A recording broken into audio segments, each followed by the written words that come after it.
It began on an ordinary afternoon, the kind where nothing is supposed to break. Helen Carter walked into the bedroom and saw her husband, Henry, standing over an open suitcase. His movements were calm, practiced, shirts folded with care, toiletries zipped into a neat bag. No business trip had been mentioned. No argument had exploded. There was no buildup that could justify a suitcase on their bed. "Henry?" she asked. "What are you doing?" He wouldn't look at her. His jaw tightened. He said he had left a voicemail explaining everything, as if that made any sense inside the home they had built together. When she pushed past the vague phrases and half-truths, he finally said the words out loud. He was leaving. He wasn't changing his mind. He wasn't leaving alone. Her husband of over 20 years was walking out to be with James Whitaker. The room tilted. Helen searched his face for shame, for doubt, for some sign that this was a crisis he might come back from. She saw only resolve. He took his suitcase. He walked past family photos, past the shoes by the door, past the school project on the fridge, and stepped outside. The front door clicked shut. The car engine turned over. The sound faded down the street. A few minutes later, their 5-year-old daughter stood in the kitchen doorway, fingers hooked on the frame. "Is he coming back?" Clara asked. Helen wanted to say yes, to buy them both another hour of pretending. Instead, she heard her own voice break. "I don't think so, baby," she said. Much later that night, when the house had grown unnaturally still, Helen opened her laptop to check their accounts, needing at least one solid number to hold on to. What she saw hollowed her out. The joint checking, empty. The savings, gone. The emergency reserve, drained. The college fund, $75,000, Clara had grown up hearing about as your future, at zero. Transaction after transaction showed Henry methodically moving every cent he could legally touch into accounts Helen did not recognize. Every buffer they had built, every sacrifice, gone in a quiet series of transfers completed before he ever picked up that suitcase. Henry hadn't just left his family. He had emptied it. Clara came to stand beside her, reading the screen. "He took it all?" she asked. Helen could only nod. There was a long, suffocating pause. Then Clara said, too steady for a child whose life had just been looted, "Don't worry, Mom, I've handled it." Helen heard it as comfort. She didn't yet understand it was a confession. In the days that followed, Helen moved like someone learning gravity again. She called the bank. The transfers, they said, were authorized. She spoke to a loan officer, trying not to cry as she explained that her husband had drained everything. They were sorry, but there was only so much they could do. At night, she sat at the kitchen table under a weak lamp, circling numbers. Mortgage, utilities, groceries, there was never enough. What unsettled her most was Clara. She woke up on time. She went to school. She completed her homework. She did not scream, plead, or throw accusations at the empty doorway. At night, when Helen finally forced herself to bed, she would lie in the dark and hear it, the soft, rapid, relentless tapping of Clara's fingers on her keyboard, not gaming, not idle clicking. Focused typing, going long past midnight. Her sister said some kids needed time, that not everyone fell apart the same way. Helen's unease only deepened. The truth surfaced in a sliver of a moment. One afternoon, she walked past Clara's room and saw printed pages laid out on the desk. Words leapt off the top sheet. Henry's name, James's name, bank names. References to transfers and timelines, a Florida address she didn't know. "Where did you get these?" Helen whispered, heart pounding. Clara crossed the room without panic, without guilt, and sat down at her laptop. "I told you," she said. "I handled it." She spoke in clear, simple sentences. She had noticed Henry guarding a second phone. She had watched him enter the same familiar pattern he'd used on devices for years. One opportunity alone had been enough to confirm what her instincts already suspected. Messages with James about draining what he could, before she notices, about a house, about a future built on money that wasn't his alone. Clara had watched her college fund shrinking, line by line. Instead of collapsing, she started tracking. Using what she saw on the phone and in synced accounts, she pulled emails, alerts, attached documents. She discovered Henry had gone further than she imagined, applications using Helen's name. Credit tied to Clara's social security number, forms no one in their house had signed. "Dad didn't just take the money," Clara said. "He used us." Behind folders disguised as school projects was a full record: dates, screenshots, copies of forms, side-by-side comparisons of real signatures and forged ones. Not guesses, evidence. Helen stared at the work of her 5-year-old and felt both sick and stunned. "What did you do with it?" she asked. Clara met her eyes. "I reported it," she said.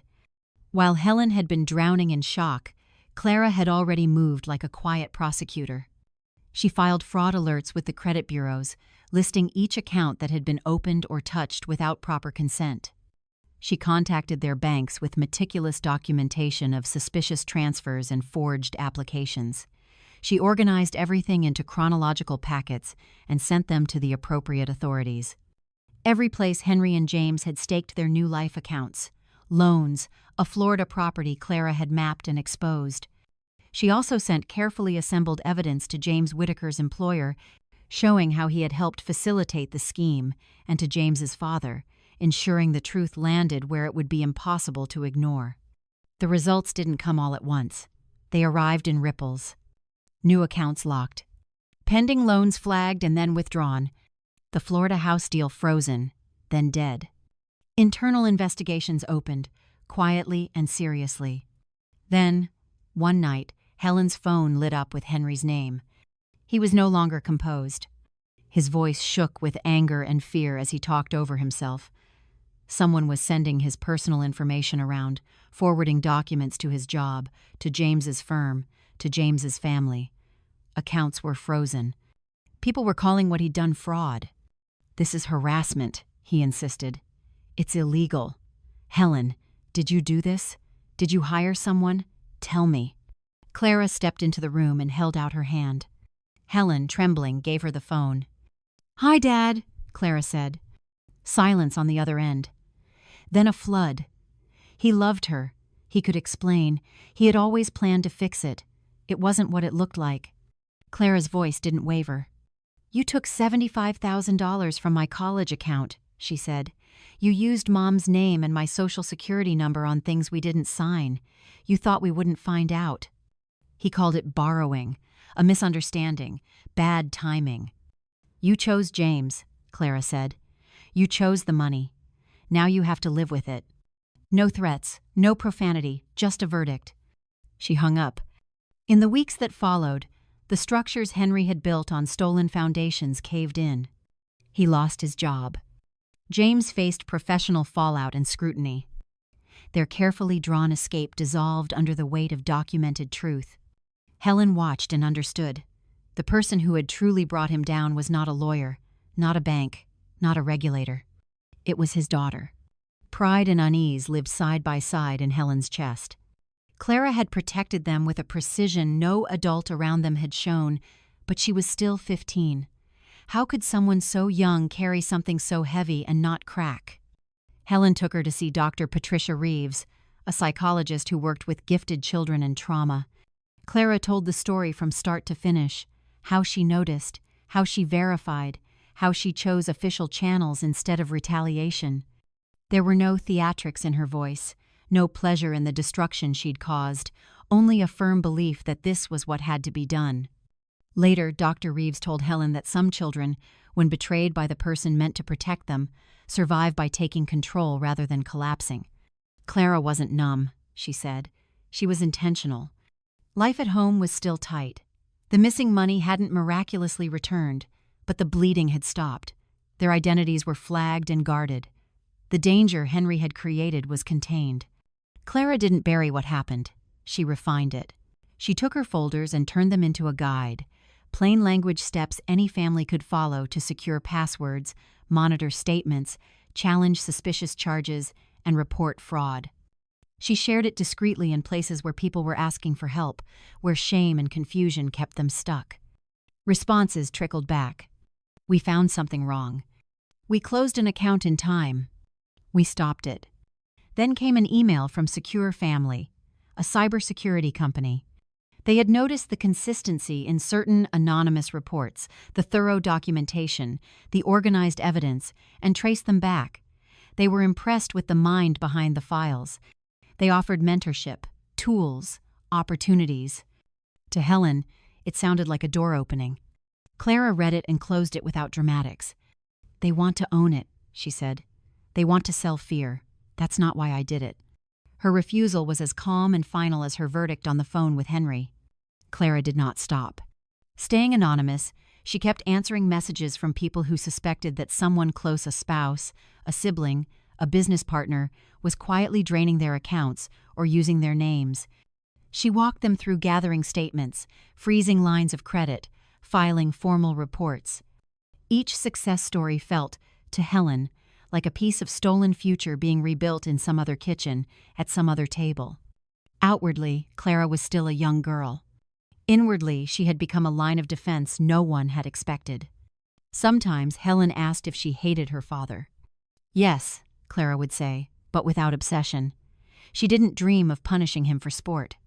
She wanted him to understand what he had done, that he had not only broken trust, but tried to turn his wife and daughter into tools. She didn't believe he ever would. Quietly, Clara talked about someday turning what she was doing into something official, a nonprofit maybe, a place for people who were too embarrassed or afraid to admit the thief was inside their own walls. Helen realized the twist at the heart of their story. Henry Carter had tried to steal his daughter's future and fund his own escape. In doing it, he had created the one person capable of exposing him completely and of shielding others from men like him. He took her college fund. He used her name. He walked out believing she would remain small and helpless.